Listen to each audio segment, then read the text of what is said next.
Okay so welcome to our YouTube channel trading flux. So guys, मैं इस चैनल पर आपको regularly stock market and trading investing से रिलेटेड कंटेंट प्रोवाइड करता रहूँगा। आज से हम एक सीरीज स्टार्ट कर रहे हैं जिसका नाम है basic to advance stock market. इसमें हम लर्न करेंगे कि बेसिक क्या होता है स्टॉक मार्केट का, ट्रेडिंग का, और एडवांस तक जाएंगे इसमें। तो चलिए लेट्स स्टार्ट। मैं आपको लेके चलता हूँ अपनी स्क्रीन पर। Okay so let's talk about basics of trading. Trading के बेसिक्स क्या हैं? सो गाइज, जैसा कि आप सब जानते हैं, कोई भी स्टॉक है, किसी भी स्टॉक को अगर हम आज बाय करते हैं, किसी भी स्टॉक को आज हमने बाय किया और आज ही हमने उसे सेल कर दिया, वो ज़रूरी नहीं है कोई स्पेसिफिक स्टॉक ही हो। गोल्ड भी हो सकता है, बिटकॉइन भी हो सकता है, करेंसी पेयर भी हो सकता है, कोई आप किसी में भी ट्रेड कर सकते हो। बट हम यहाँ पे स्टॉक की बात करने वाले हैं। हमने आज कोई स्टॉक बाय करा और आज ही हमने कोई स्टॉक सेल कर दिया, तो वो होती है हमारी इंट्राडे ट्रेडिंग। बट अगर हम इस स्टॉक में इन्वेस्ट करते हैं, मान लीजिए ये है टाटा, टाटा में आज हम इन्वेस्ट करते हैं, तो इन्वेस्टमेंट में हम शॉर्ट टर्म के लिए नहीं देखते हैं। इन्वेस्टमेंट में जैसे कि हम आज आज खरीदें और आज ही बेचते हैं, ऐसा नहीं होता है उसमें। टाटा में अगर हम इन्वेस्ट कर रहे हैं तो मिनिमम एक हफ्ता, एक महीना, या काफ़ी लोग एक साल 2 साल के लिए भी देखते हैं जो लॉन्ग टर्म इन्वेस्टमेंट करते हैं। बट यहाँ पे इन्वेस्टमेंट जो की जाती है वो एक अच्छे टाइम पीरियड के लिए की जाती है जिससे हमारी एक अच्छी वेल्थ बने। लेकिन यहाँ पे ट्रेडिंग में क्या होता है, ट्रेडिंग में हम ज़्यादा से ज़्यादा होल्ड करते हैं पोजीशन को, तो 1 से 2 दिन के लिए होल्ड कर सकते हैं। इससे ज़्यादा अगर हम होल्ड करते हैं तो आगे आप समझेंगे ऑप्शंस होते हैं, ऑप्शंस में थीटा डिके होने लगता है जिससे कि हमारी प्रीमियम की वैल्यू करने लगती है और आपने जो पैसा लगाया है वो धीरे धीरे डिके के कारण कम होने लगता है। खैर, वो सब बात की बातें हैं, हम आगे चल के डिस्कस करेंगे। अभी यहाँ पे समझते हैं कि आगे चीज़ें कैसे रहने वाली हैं। तो स्टॉक्स हमारे इंडिया में एक चलता है सेबी, जैसा कि आप सब जानते होंगे। सेबी, अगर नहीं भी जानते तो यहाँ पे सुन लो। सेबी हमारे इंडिया का गवर्नमेंट, ठीक है, security exchange of board of India, ठीक है। तो यहाँ से जो सारी चीज़ें हैं ट्रेडिंग की, इन्वेस्टिंग की, हमारे इंडिया की, यहाँ से सारी चीज़ें रेगुलेट होती हैं। ये इसके अंदर 2 एक्सचेंजेस होते हैं। एक होता है एनएससी, नेशनल स्टॉक एक्सचेंज, ठीक है, और एक होता है हमारा बीएसई। राइटिंग पे मत जाना दोस्तों। ओके सो एक होता है हमारा एनएससी और एक होता है हमारा बीएसई। इसकी फुल फॉर्म होती है नेशनल स्टॉक एक्सचेंज। इसकी होती है बॉम्बे स्टॉक एक्सचेंज। इसके अंदर जो बॉम्बे की टॉप मोस्ट कंपनीज हैं वो आती हैं, और इसके अंदर हमारे पूरे इंडिया की जो टॉप मोस्ट कंपनी है वो आती हैं। ज़रूरी नहीं है कि जो बीएसई में है वो एनएससी में नहीं हो सकता, बिल्कुल हो सकता है। दोनों में कंपनीज रिलाई करती हैं और इन्हीं कंपनी में हम वो स्टॉक्स तो होते हैं इन कंपनियों के, तो उनमें हम इन्वेस्ट करते हैं। गैस, एनएससी के अंदर आती हैं हमारे काफ़ी सारे इंडेसेस होते हैं, लाइक जैसे कि मान लीजिए निफ्टी 50 है, और काफ़ी सारे होते हैं, Nifty 50, bank Nifty, mid cap Nifty, fin Nifty, Nifty next 50, Sensex, Bankex Sensex जो होते हैं वो हमारे बीएससी के अंदर आते हैं। तो ये काम कैसे करते हैं, क्या इनमें चीज़ें रहती हैं, सो हम इनके बारे में डिस्कस करते हैं अगली स्लाइड में। चलिए मैं आपको अगली स्लाइड में ले चलता हूँ। ओके सो जैसा कि हम आगे कंटिन्यू करते हैं। सो गाइस, जैसा कि मैंने आपको अभी पहले बताया था कि 2 एक्सचेंज होते हैं हमारे सेबी के अंदर। एक होता है एनएससी, एक बताया था आपको जैसा कि बीएससी। एनएससी के अंदर 2 मेजर इंडेक्सेस होते हैं, निफ्टी एंड बैंक निफ्टी, जिसके अंदर ऑल ओवर कंपनीज, बैंक्स वगैरह सारी चीज़ें आती हैं। एंड ये फिर निफ्टी जो है, निफ्टी के अंदर हमारी टॉप मोस्ट 50 कंपनीज आती हैं जिनकी अच्छी रैंकिंग होती है, या जैसे भी आप कंसिडर कर सकते हैं। एंड बैंक निफ्टी के अंदर हमारे इंडिया के all government bank, PSU bank वगैरह वगैरह, प्राइवेट बैंक, सब कुछ सारे बैंक जो भी हैं वो सारे आते हैं। जैसा कि निफ्टी 50 है, इसमें जो ज़्यादा मतलब मेजर कंपनी है, रिलायंस हो गई, अदानी पोर्ट्स हो गए, टाटा हो गई, और भी काफ़ी सारी कंपनी होती हैं, लेकिन 50 कंपनी हम यहाँ पे ऐसे नहीं लिख सकते। एंड बैंक निफ्टी में जो मेजर बैंक होती है जिससे बैंक निफ्टी को सबसे ज़्यादा इफेक्ट पड़ता है वो है HDFC। HDFC आपने जैसा कि अभी 2-3 दिन पहले, अगर आप रेगुलरली स्टॉक मार्केट को देखते होगे तो 2-3 दिन पहले देखा होगा आपने, बैंक निफ्टी लगभग 7 से 8% क्रैश हो गया था। क्यों? क्योंकि उसका ADR भी क्रैश था। ADR हमारा जो HDFC है उसका US में कैसा चल रहा है वो होता है। HDFC का ADR भी 7% डाउन था एंड HDFC के कुछ रिजल्ट्स भी आए थे, तो उसकी वजह से HDFC क्रैश कर गया था, उसकी वजह से हमारा पूरा बैंक निफ्टी ने क्रैश करा था। गाइस इसमें क्या होता है, जैसे कि निफ्टी 50 ऊपर जा रहा है तो निफ्टी 50 कोशिश करता है कि ये बैंक निफ्टी को भी ऊपर खींचे, और बैंक निफ्टी नीचे जा रहा है तो ये बैंक निफ्टी कोशिश करता है कि ये निफ्टी 50 को ऊपर खींचे। लेकिन काफ़ी बार क्या होता है कि निफ्टी ऊपर जा रहा होता है, बैंक निफ्टी नीचे जा रहा होता है, तो उस चीज़ में, उस कंडीशन में थोड़ा सा ट्रेड करना ना मुश्किल होता है। बाकी ये सारी चीज़ें हम आगे भी डिस्कस करते रहेंगे, फ़िलहाल इंपॉर्टेंट चीज़ें डिस्कस करते हैं। तो जैसा कि मैंने आपको बताया, NSE के अंदर मेजर इंडेक्सेस तो होते हैं बैंक निफ्टी एंड निफ्टी 50। बाकी जो स्टॉक्स बाकी जो इंडेक्सेस होते हैं, फिर निफ्टी हो गया, मिड कैप निफ्टी हो गया, निफ्टी नेक्स्ट 50 हो गया, ये होते हैं हमारे मेजरली जो NSE के अंदर सारे जो इंडेक्सेस थे मैंने आपको बताए। एंड आगे हम देखते हैं BSE। BSE की फुल फॉर्म होती है बॉम्बे स्टॉक एक्सचेंज, ठीक है, जिसके अंदर हमारे बॉम्बे के जो स्टॉक्स रहते हैं, बॉम्बे की जो टॉप मोस्ट कंपनीज रहती हैं वो आती हैं। एंड इसके भी 2 मेजर इंडेक्सेस होते हैं, वैसे तो इसके भी काफ़ी सारे होते हैं, बट मेजर जो होते हैं इसके 2 होते हैं, सेंसेक्स और एक होता है हमारा बैंकेक्स। बैंकेक्स बीच में बंद हो गया था लेकिन दोबारा से इसमें ट्रेडिंग स्टार्ट कर दी गई है, ये होता है बैंकेक्स। एक टाइप से दोनों को आप देखेंगे ना, NSE एंड BSE, तो इनमें ज़्यादा फ़र्क नहीं नज़र आएगा। जो कंपनी निफ्टी 50 के अंदर है वो कंपनी आपको सेंसेक्स के अंदर भी दिखेगी। जो बैंक निफ्टी के अंदर हैं वो आपको बैंकेक्स के अंदर भी दिखेंगी। काफ़ी सारी चीज़ें होती हैं, जैसे कि आप आज मान लीजिए बैंक HDFC गिर रहा है तो बैंकेक्स में भी HDFC गिरेगा, बैंकेक्स भी गिरेगा। ये BSE के अंदर के का जो हमारे 2 मेजर इंडेक्सेस रहते हैं वो मैंने आपको बताए हैं। हमारे सारे के सारे इंडेक्सेस क्लियर हो गए हैं।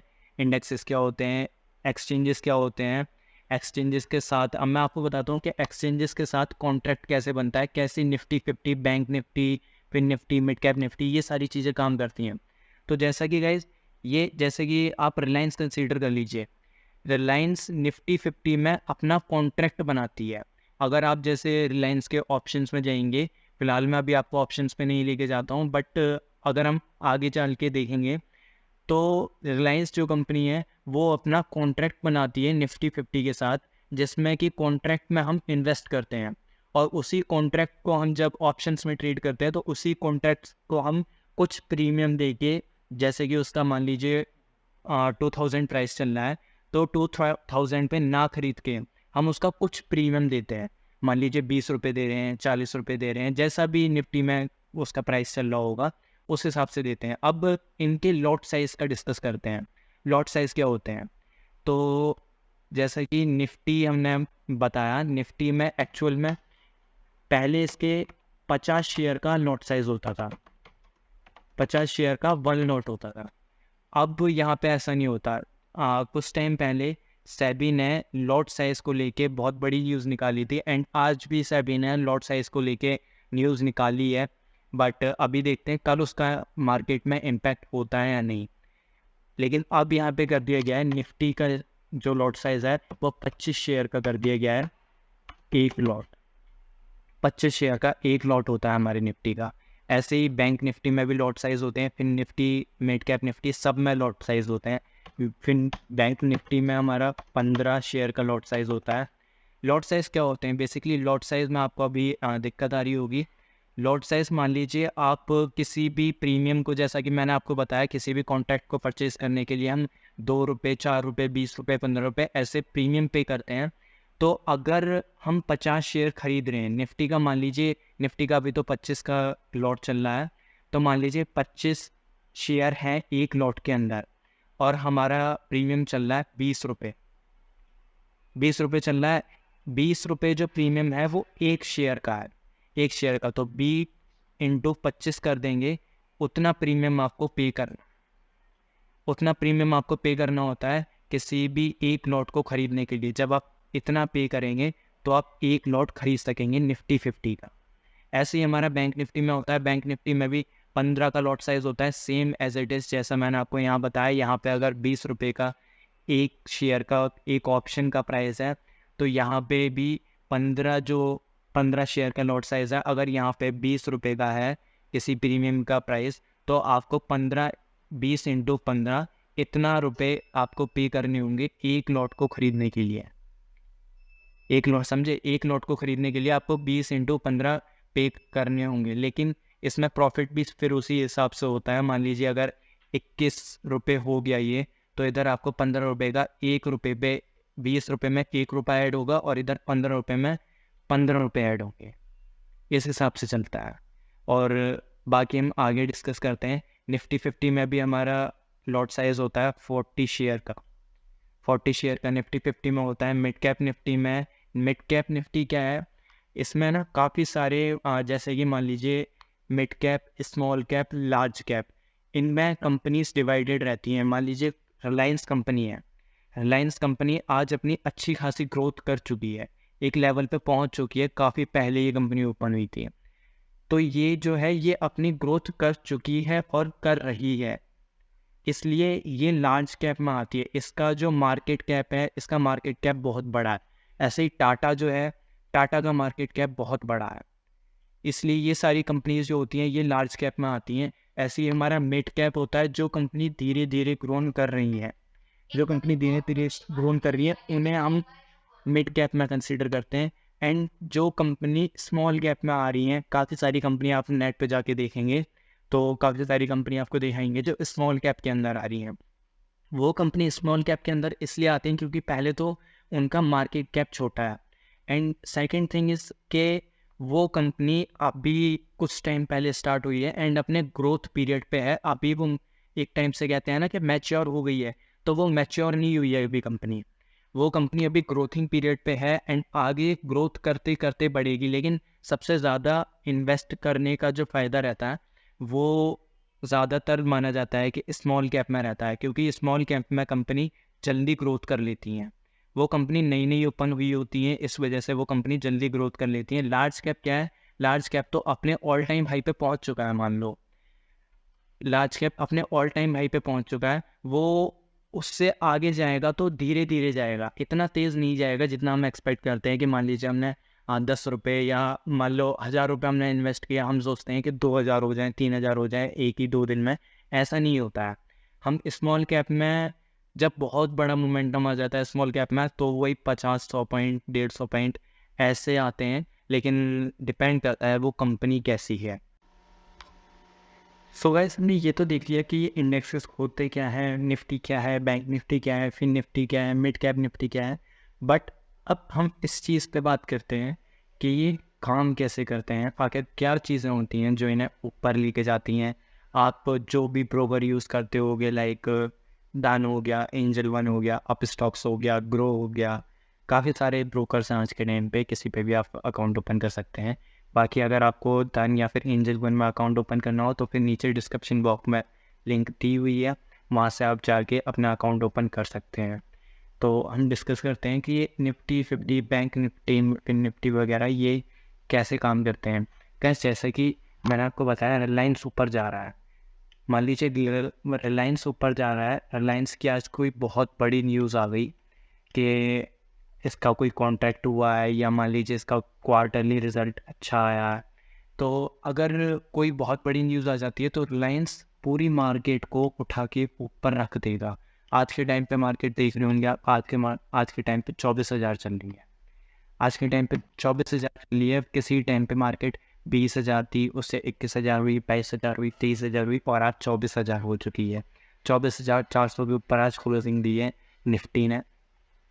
तो जैसे जैसे कोई निफ्टी 50 के सेक्टर्स ग्रोथ करते हैं, जैसे जैसे हमारे इंडिया की जो कंपनीज़ हैं वो ग्रोथ करती हैं, लाइक मान लीजिए रिलायंस है, टाटा, TCS हो गई, ठीक है, और इन्फोसिस हो गई, विप्रो हो गई, काफ़ी सारी ऐसी कंपनीज होती हैं, ये सेक्टर वाइज डिवाइडेड रहती हैं। मान लीजिए IT सेक्टर है, IT सेक्टर में आपकी TCS आएगी, विप्रो आएगी, जो भी मतलब IT सॉल्यूशन की कंपनीज होती हैं, है ना, वो आ जाएंगी। उसके बाद फार्मा सेक्टर है, फार्मा सेक्टर में सबसे ज़्यादा जो अफेक्ट करती है हमें वो होती है डॉक्टर रेड्डी लैब की जो कॉरपोरेशन है वो, ठीक है। उसके बाद हमारा आता है एग्रीकल्चर, ठीक है, काफ़ी सारे रहते हैं, एग्रीकल्चर हो गया, इंफ्रास्ट्रक्चर हो गया, ठीक है, IT, फार्मा, एग्रीकल्चर, इंफ्रास्ट्रक्चर और रेलवेज के होते हैं, रेलवे सेक्टर का, ठीक है, काफ़ी सारे सेक्टर्स होते हैं। तो IT सेक्टर में मान लीजिए TCS कंपनी अच्छा कर रही है, और अगर TCS, जैसा कि मैंने आपको बताया, मेजर कंपनी जो है TCS इतनी बड़ी मेजर कंपनी नहीं है, हालांकि अच्छी कंपनी है, अगर इसका कोई बहुत अच्छा रिजल्ट आए तो मार्केट मूव करेगी इसके बेस पे, लेकिन इतनी बड़ी कंपनी नहीं है जितनी रिलायंस है। तो मान लीजिए आज TCS का कोई अच्छा रिजल्ट आया तो मार्केट TCS के रिजल्ट के बेस पे ऊपर जा सकती है। रिलायंस का मान लीजिए कोई अच्छा रिजल्ट आया, रिलायंस का अभी कुछ दिनों पहले अच्छा रिजल्ट आया तो उन्होंने निफ्टी लगभग 200-250 पॉइंट ऊपर गया था, बैंक निफ्टी भी ऊपर गया था, फिर निफ्टी मतलब ऑल ओवर जितने भी इंडेक्सेस हैं सारे ही ऊपर गए थे। तो जैसे जैसे हमारी कंपनीज जो इंडिया की बड़ी कंपनीज हैं, इंडिया की काफ़ी सारी जो कंपनीज हैं, ये जैसे जैसे ग्रोथ करती हैं, जैसे जैसे इनकी शेयर के प्राइस बढ़ते हैं, वैसे वैसे हमारे निफ्टी 50, बैंक निफ्टी इंडेक्सेस के प्राइस भी ऊपर जाते हैं। इसे यही कहते हैं हमारे स्टॉक मार्केट का ऊपर जाना। जब हमारा इंडिया ग्रोथ करेगा, इंडिया की कंपनीज ग्रोथ करेंगी, तभी हमारा स्टॉक मार्केट ऊपर जाएगा, और स्टॉक मार्केट ऊपर जाने का मतलब है कि हमारे जो फाइनेंशियल टर्म्स हैं वो स्ट्रॉन्ग हो रहे हैं, फाइनेंशियल जो टर्म्स हैं वो स्ट्रॉन्ग हो रहे हैं। आज के टाइम पे आप GDP देखेंगे, GDP काफ़ी ऊपर जा चुकी है पहले के टाइम से, है ना। तो ये सारी चीज़ें रहती हैं। ऐसे ही हमारे जो मान लीजिए HDFC बैंक है, HDFC बैंक आज अच्छा कर रहा है, कोई रिजल्ट उसका अच्छा आ गया तो HDFC बैंक पूरे बैंक निफ्टी को ऊपर ले जा सकता है। हालांकि सिर्फ बैंक निफ्टी को नहीं, HDFC बैंक अगर ऊपर जा रहा है, बैंक निफ्टी ऊपर जा रहा है, तो ऐसा भी होता है कई बार कि ये निफ्टी 50 को भी ऊपर खींच के ले जाता है, ठीक है।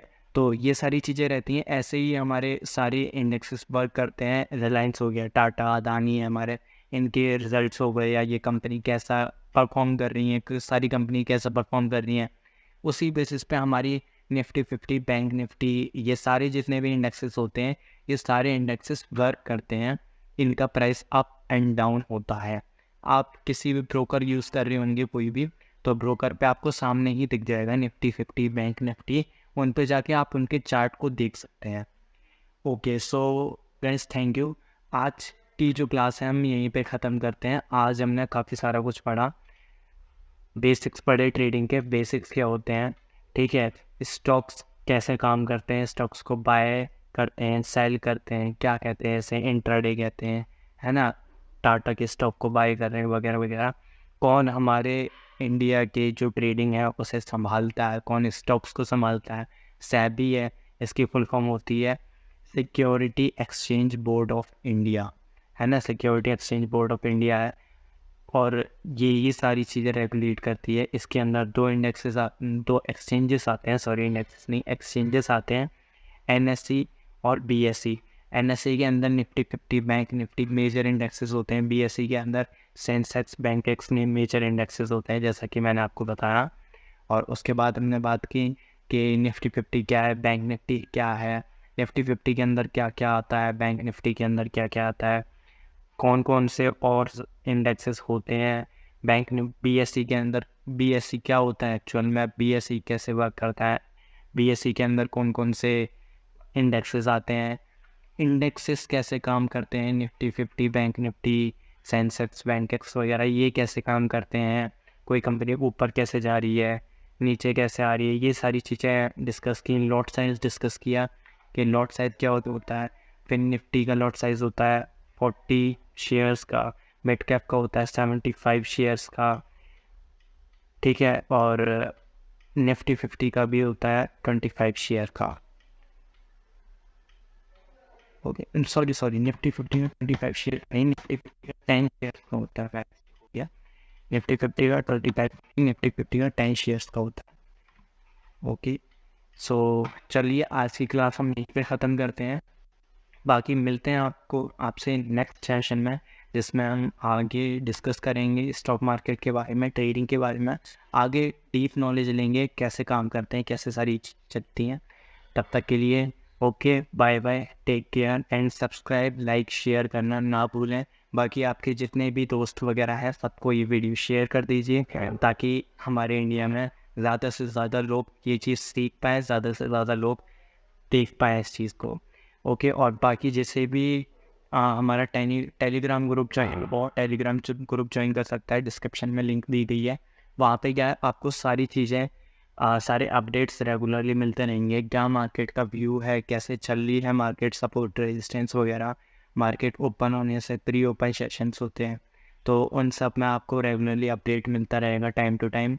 एंड मार्केट की जो न्यूज़ है, मार्केट में कौन सी न्यूज़ चल रही है, क्या चल रहा है, तो वो सारी चीज़ें आपको वहाँ पे मिलती रहेंगी। अगर आप ज्वाइन करना चाहते हैं तो वहाँ से ज्वाइन कर सकते हैं। डीमैट अकाउंट ओपन करना चाहते हैं तो डिस्क्रिप्शन में लिंक दी गई है, वहाँ से आप डीमैट अकाउंट ज्वाइन कर सकते हैं। Okay, thank you so much, tata, bye bye, जय श्री राम।